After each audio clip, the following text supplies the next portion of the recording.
ATM Withdrawal Warning. Basahin para hindi mabiktima.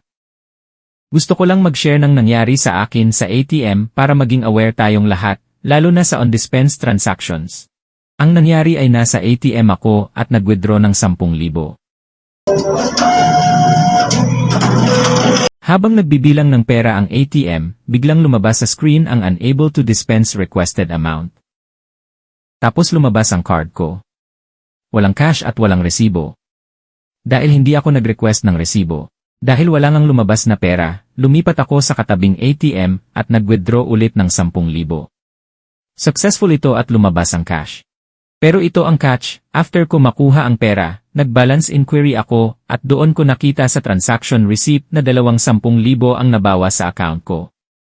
Pati sa online banking application, 2 successful debits ang nakita. Ibig sabihin, kahit nag-unable ni dispense yung unang ATM, na-debit pa rin ang pera ko. Ano dapat mong gawin kapag nangyari ito? Sa karanasan ko, agad-agad akong nag-report sa bangko at tumawag sa customer service. Sabi nila, abutin ng 4 banking days bago maibalik ang pera ko kung talagang unable to dispense ang nangyari. Good news, dahil maagap ang bangko sa daily audit ng ATM nila, after 2 araw lang, naibalik na agad ang 10,000 ko. Takeaway reminder para sa atin lahat, huwag maging kampante kapag nag-withdraw, lalo na kung ito ay may error.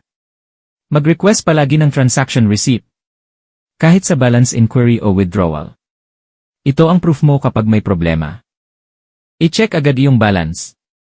Huwag mag-assume na intact pa ang pera. Tingnan sa resibo, sa online banking application, o sa text message alert. Mag-report agad sa bangko. Huwag matakot, may solusyon yan. Sana makatulong itong experience ko para maging doble ingat tayong lahat.